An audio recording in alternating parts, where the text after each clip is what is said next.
உங்களை எப்படி ஹேண்டில் பண்ணணும் அப்படிங்கிற ஒரு விதம் இருக்கு. சரி, ஓகே. ஆக்சுவலி பாத்தீங்க அப்படின்னா கோல் இருக்கணும், நீங்க ஒர்க் பண்ணணும், உங்களுக்காக லைஃப்ல வந்து நீங்க நெக்ஸ்ட் பொசிஷன் போகணும், இதெல்லாம் இருக்கு இல்லையா? இதெல்லாம் எப்போ நமக்கு தோணும் அப்படின்னா டிகிரி முடிச்சதுக்கு அப்புறம் தான் தோணும்.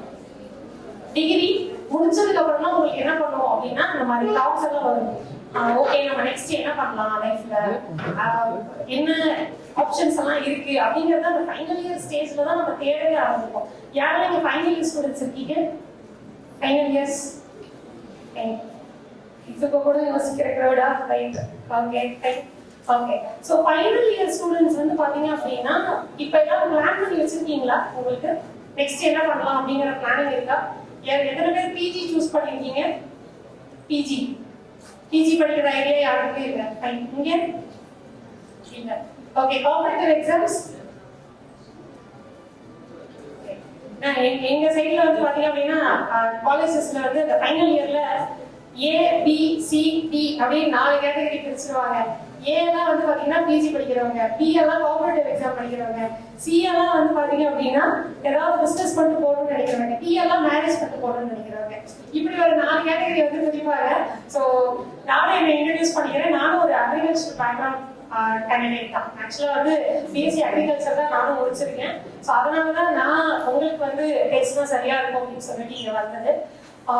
ஸோ இப்போ பாயிண்ட் என்ன அப்படின்னா நீங்க இந்த மோட்டிவேஷன் இந்த மாதிரி நீங்க வந்து இந்த மாதிரி நிறைய பேர் சாதிச்சிருக்காங்க, இதெல்லாம் தெரிஞ்சுக்கணும், இதெல்லாம் பார்க்கணும் அப்படிங்கறத தாண்டி வாட் யூ நீட், உங்களுக்கு உங்க லைஃப்ல என்ன வேணும்? நீங்க இப்போ ஒரு பொசிஷன்ல இருக்கீங்க, இதே பொசிஷன்ல இன்னும் ஒரு 2 வருஷம் 3 வருஷம் இருந்தீங்கன்னா உங்களை எப்படி பார்ப்பாங்க, உங்களை சுத்தி இருக்கிறவங்க எப்படி பார்ப்பாங்க, எப்படி உங்ககிட்ட பழகுவாங்க, என்ன எக்ஸ்பெக்ட் பண்ணுவாங்க உங்ககிட்ட அப்படிங்கறதெல்லாம் ஒரு கண்முன்னாடி ஒரு கண்ணோட்டத்துக்குள்ள வந்தோம் அப்படின்னா நம்ம என்ன பண்ண ஆரம்பிப்போம்னா ஓகே நம்ம ஏதாவது பண்ணணும், நம்ம லைஃப்ல ஏதாவது பண்ணணும், நெக்ஸ்ட் ஏதாவது ஸ்டெப் எடுக்கணும் அப்படிங்கிறது அப்பதான் தோணும். ஏன்னா என்னைக்குமே இன்னைக்கு இங்க இருக்கிற டைமுக்கே நெக்ஸ்ட் 5 இயர்ஸ்ல நான் எப்படி இருக்கேன், நெக்ஸ்ட் 1 இயர்ல நான் எப்படி இருக்கேன், நெக்ஸ்ட் 2 இயர்ஸ்ல நான் எப்படி இருக்கேன் அப்படிங்கிற ஒரு திங்கிங் தான் நம்மள ஓட வைக்கும். அந்த திங்கிங் இல்லாம இன்னைக்கு நான் எப்படி கிடைக்கிறதுனே எனக்கு தெரியலங்க, நீங்க என்னங்க 5 வருஷத்துக்கு அப்புறம் நான் எப்படி இருப்பேன்னு யோசிக்கணும்னு நினைக்கிறீங்க அப்படின்னா கஷ்டம்.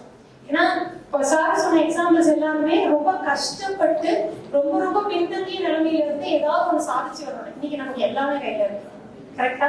உலகமே கையில இருக்கு. அப்ப எப்படி நமக்கு யோசிக்க தோணும், அப்ப எப்படி நமக்கு சாதிக்கணும்னு தோணும்? இன்னைக்கு வாழ்றதுக்கு எனக்கு ஒரு வழி இருந்தது, நாளைக்கு வாழ்றதுக்கும் எனக்கு ஒரு வழி இருக்கும், அவ்வளவுதான். அதுக்கு மேல நம்ம திங்க் பண்ண மாட்டோம். ஆனா அந்த தாட் வந்து அப்படியே நமக்குள்ள நம்மள வளர்த்துக்கிட்டே இருக்கும். இன்னொரு பக்கம் சோம்பேறி ஆகிட்டே இருக்கும். ஓகேவா? சோம்பேறி அப்படிங்கிறது வந்து பாத்தீங்க அப்படின்னா ரொம்ப ரொம்ப ரொம்ப ரொம்ப மோசமான ஒரு விஷயம். சோம்பேறியா இருக்கிறது அப்படிங்கிறது பழக நீங்க என்ன பண்ண ஆரம்பிச்சிட்டீங்கன்னா ஓகே 4 பேர் கூட இருப்பாங்க, அதுக்கப்புறம் 2 பேர் ஆவாங்க, அப்புறம் ஒருத்தர் ஆவாங்க, அப்புறம் யாருமே நம்ம கூட இருக்க மாட்டாங்க. நாம மட்டும் நம்ம ரூம்ல சோம்பேறியா அதே மாதிரி கண்டினியூ பண்ணிக்கிட்டே இருக்க வேண்டியதான். ஸோ எனக்கு வந்து ரொம்ப அந்த மோட்டிவேஷனலா பேசி உங்களை வந்து புஷ் பண்ணி உள்ள கொண்டு வரணுங்கிற எண்ணெல்லாம் எனக்கு சுத்தமா கிடையவே கிடையாது. ஆனா என்ன அப்படின்னா you have to think your self. நான் ஒரு செயலை செய்யணும், நான் என் லைஃப்ல லீட் பண்ணணும். என் அப்பா அம்மாவும் கஷ்டப்பட்டு இருப்பாங்க, நானும் கஷ்டப்பட்டு தான் வந்திருக்கேன். இப்ப இங்க உட்காந்து நீங்க எவ்வளவு பேர் இங்க படிக்கிறீங்க, ஆனா இந்த ஆப்பர்ச்சுனிட்டி கூட கிடைக்காம வெளியில கொஞ்சம் பேர் இருப்பாங்க. நீங்க அதெல்லாம் திங்க் பண்ணணும். உங்களுக்கு மேல இருக்கிறவங்களை நீங்க பார்த்து வளரணும், உங்களுக்கு கீழே இருக்கிறவங்களை பார்த்து நீங்க உங்க நிலையை வந்து திருப்திப்படுத்திக்கணும். இந்த 2 விஷயம் நீங்க பண்ணணும். மேல இருக்கிறவங்களை பார்த்து பொறாமப்பட்டீங்கன்னாலும் கஷ்டம், கீழே இருக்கிறவங்களை பார்த்து ஒன்றும் பிரச்சனை இல்லை நாம நல்லா தான் இருக்கோம் அப்படின்னு நினைச்சாலும் கஷ்டம். ஸோ இதோட வந்து நான் இந்த like how you have to be after the degree. ஆக்சுவலா வந்து பாத்தீங்கன்னா BSc agriculture one of the golden opportunity to everywhere, not only in civil service examination, not only in competitive field.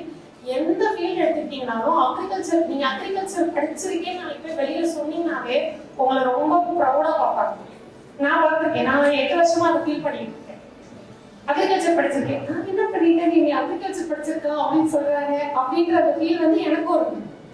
So நீங்க என்ன கத்துக்கிட்டீங்க கத்துக்கலங்கிறதெல்லாம் secondary. BSc agriculture degree itself has a value.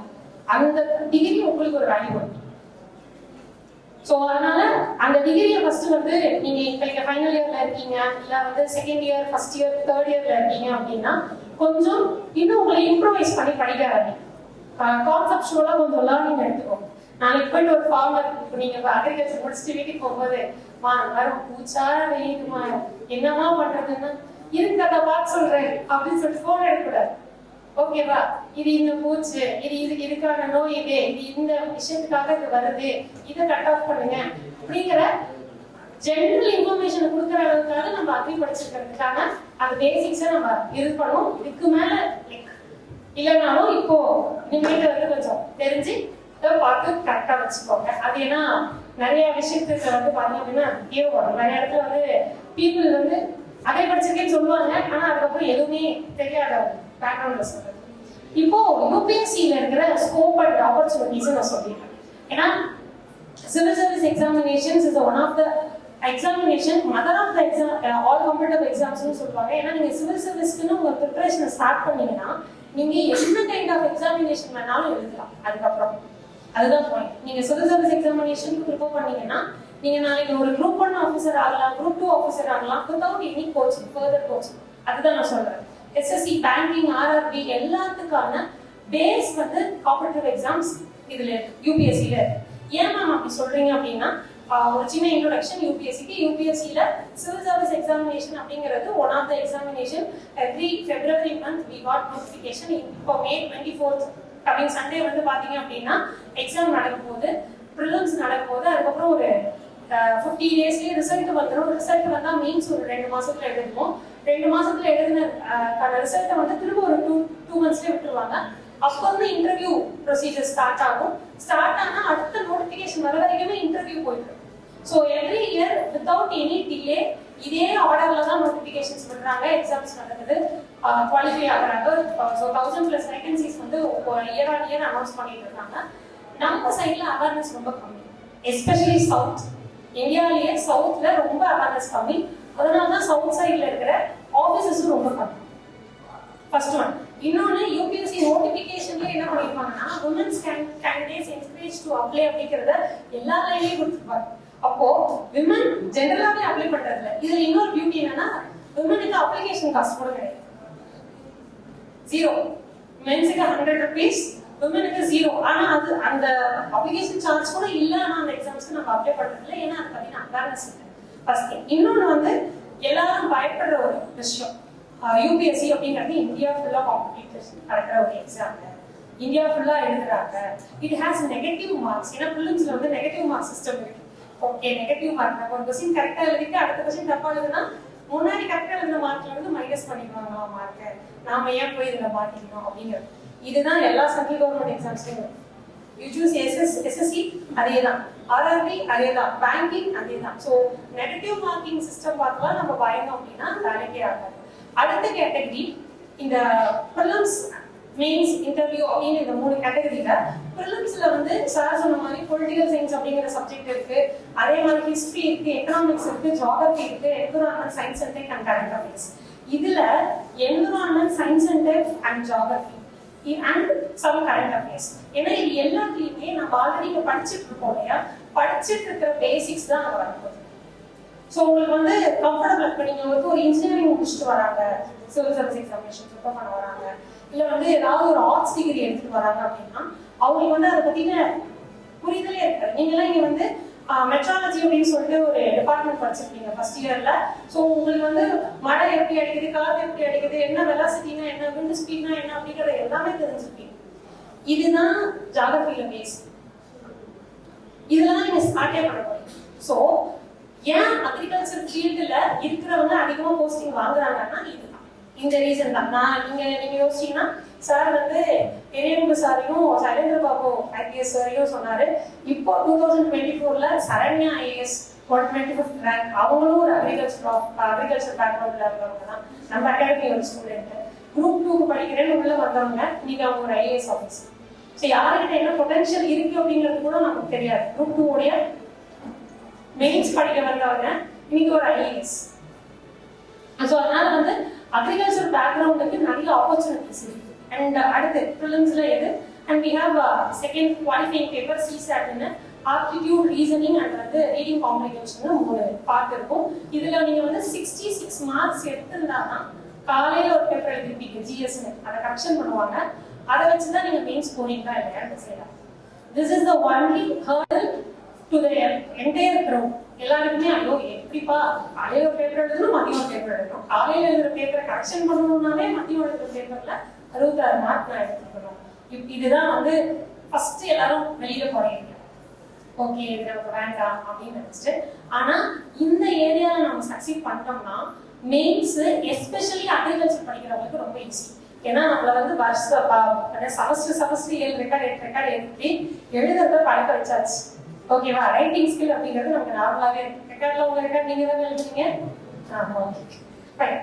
நாங்களாம் யூனிவர்சிட்டியில படிக்கும் போது எங்க சீனியர்ஸ்ல எங்க கொடுத்து எழுத சொல்லுவாங்க. அதனால கேட்டேன். Okay fine. ஸோ எனக்கு இன்னும் நிறைய எக்ஸாம்பிள்ஸ் இருக்குன்னு சொல்றேன். அட்வான்டேஜ் வந்து இன்னும் எங்க பத்திரிக்கை யாருக்காவது இல்லை சீனியர் ரெக்கார்டையும் சொல்லி எழுதுங்க. ஃபைன். ஸோ இப்போ நெக்ஸ்ட் ஸ்டேஜ் வந்து என்ன அப்படின்னா மெயின்ஸ் உங்களுக்கு எழுதுறதுக்கு ஈஸியா இருக்கும். மெயின்ஸ்ல வந்து 9 பேப்பர்ஸ் இருக்கு. இந்த 9 பேப்பர்ஸ்ல உங்களுக்கு 2 பேப்பர் எகைன் குவாலிஃபைங். ஒன்று வந்து English common for all and இன்னொன்று வந்து லாங்குவேஜஸ் சூஸ் பண்ணிக்கலாம். இந்தியன் லாங்குவேஜஸ் சூஸ் பண்ணிக்கலாம். ஆப்வியஸ்லி நம்ம தமிழ் சூஸ் பண்ணலாம், இல்லை யாராவது ஹிந்தியில படிச்சிருக்கீங்க அப்படின்னா ஹிந்தி சூஸ் பண்ணலாம். இது மாதிரி வேரியஸ் சப்ஜெக்ட்ஸ் நீங்கள் சூஸ் பண்ணிக்கலாம். லாங்குவேஜ் ஸோ ஜஸ்ட் வந்து உங்களை லாங்குவேஜ்ல எழுத தெரியாது, இந்த லாங்குவேஜ்ல எழுத தெரியுதா, டிரான்ஸ்லேட் பண்ண தெரியுதா, லெட்டர் ரைட்டிங் எழுத தெரியுதா அப்படிங்கிறத செக் பண்ணுவாங்க.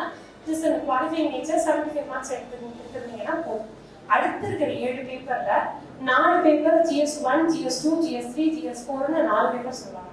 இந்த GS1, 2, 3 இது மூணுத்துலயுமே நம்ம அக்ரி படிக்கிற எஸ்பெஷலி GS1 and 3ல அக்ரி பேஸ் இருக்கிற கொஸ்டின்ஸ்ங்கிறது நிறைய இருக்கு. GS3லாம் எடுத்துக்கிட்டீங்க அப்படின்னா நம்ம வந்து சயின்ஸ் அண்ட் டெக்னிக்கு, என்விரான்மெண்ட் கூடிய அக்ரிகல்ச்சர்ல இருக்கும். எஸ்பெஷலி நம்ம MSP இதெல்லாம் இருக்கு இல்லையா, நம்ம MG நிறைய அந்த மாதிரி ஸ்கீம்ஸ் எல்லாம் இருக்கு இல்லையா, இது ரிலேட்டடா கிஷான் கார்டு, இதுல கிஷான் ஸ்பாட் ஸ்கீம் இதுல இருந்தெல்லாம் தான் அதிகமான கொஸ்டின்ஸ் இருக்கும் யூபிஎஸ்சில கேட்கும்.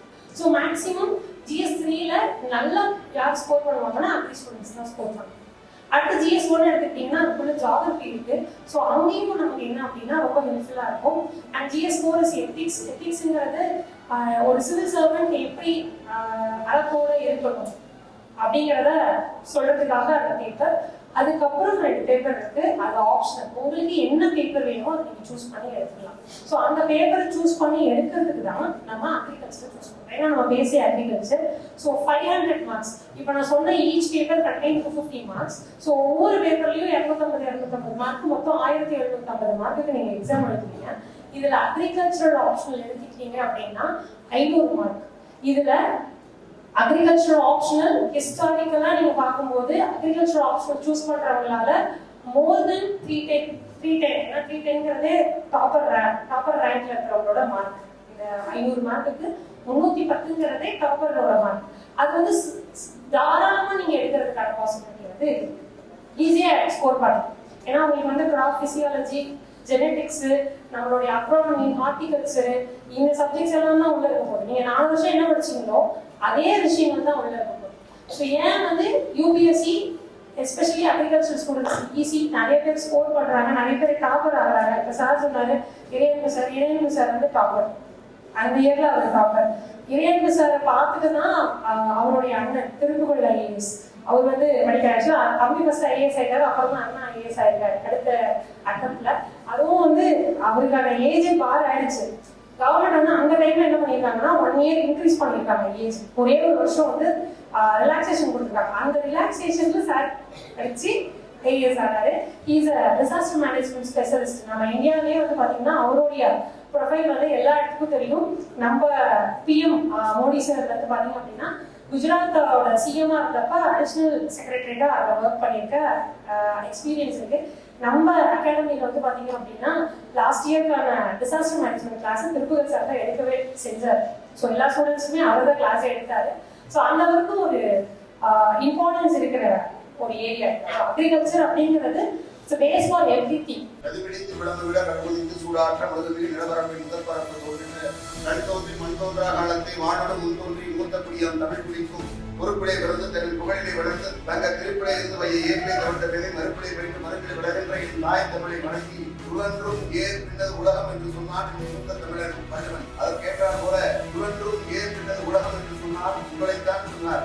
எதை சொன்னார் என்றால் விவசாயத்தை சொன்னார். பிறந்தவளும் பெண்ணோடு நடந்தவளும் தென்புதையில் பெற்றிருந்த சந்தனத்தின் குடும்பத்தில் தோய்த்தவளும் எந்தையும் தாயும் மதிப்புகளாகவும் சிந்தையில் கிட சிறந்தவளும் எந்த நாவசைக்கும் நற்றமை நன்றாய் வாழி மொத்தம் தந்து முகம் தவளும் முத்தமிழ் தந்தாய் வாழி என்று தமிழ் தாயை வணங்கி கிங் மேக்கர்ஸ் அகாடமி நடத்தி கொண்டிருக்கக்கூடிய இந்த நிகழ்வுக்கு தலைவராகி நடத்தி கொண்டிருக்கக்கூடிய இக்கல்லூரியினுடைய முதல்வர் திரு கோபால் அவர்களையும் கல்லூரியினுடைய சேர்மன் டாக்டர் பழனிக்கு பெரியசாமி ஐயா அவர்களையும் இந்த கிங் மேக்கர்ஸ் அகாடமியினுடைய எம்டி சிஎம்டி திரு கோபிநாதன் அவர்களுக்கும் இங்கு கிங் மேக்கர்ஸ் அகாடமியின் சார்பாக வழங்கியிருக்கக்கூடிய திரு பிரியங்கர் குமார் பேரசனுடைய ஏஓ அவர்களுக்கும் இவர்கள் விமல் பிரபு ஆனந்த் அவர்களையும் மற்றும் இந்த அமர்ந்திருக்கக்கூடிய கல்லூரி நிறுவனத்திற்கு பேராசிரியர்கள் அறுவை மாணவ மாணவர்கள் உடன் வந்திருக்கக்கூடிய அலுவலக பணியாளர்கள் மற்றும் இருக்கக்கூடிய அனைத்து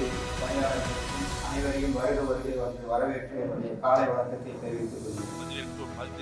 மரியாதைக்குரிய திரு KC Purushothaman district educational officer secondary Namakkal அவர்களே, திரு K Periyasamy deputy inspector of schools district education office secondary Namakkal அவர்களே, இந்த நிகழ்விலே கலந்து கொண்டுள்ள king makers IAS academy Namakkal ஒருங்கிணைப்பாளர் செல்வி பிரியங்கா அவர்களே மற்றும் இந்த நிகழ்வினை மிக சிறப்பாக அமைத்துக் கொடுத்துள்ள பல்வேறு மாணவ மாணவியர்களே, குறிப்பாக மாலை முரசு நிறுவனம் அவர்களே, மாலை முரசு நிறுவனம் இந்த சிகரத்தொரு நிகழ்வினை மிக சிறப்பாக அமைத்து கொடுத்துள்ளது. அதை சார்ந்து வந்துள்ள மாலை முரசு அதிகாரிகளே, கிங் IAS அகாடமியினுடைய அலுவலர்களே, அதிகாரிகளே, இந்த நிகழ்வை மிக சிறப்பாக அமைத்துக் கொண்ட நம்மளுடைய staff assistant professor mister Muthuraja அவர்களே மற்றும் staff advisor doctor Pratha, vice principal மற்றும் ஆசிரியர் TN coordinators doctor Archana, doctor Suchitra மற்றும் டாக்டர் கோமல சுந்தரம் அவர்களே,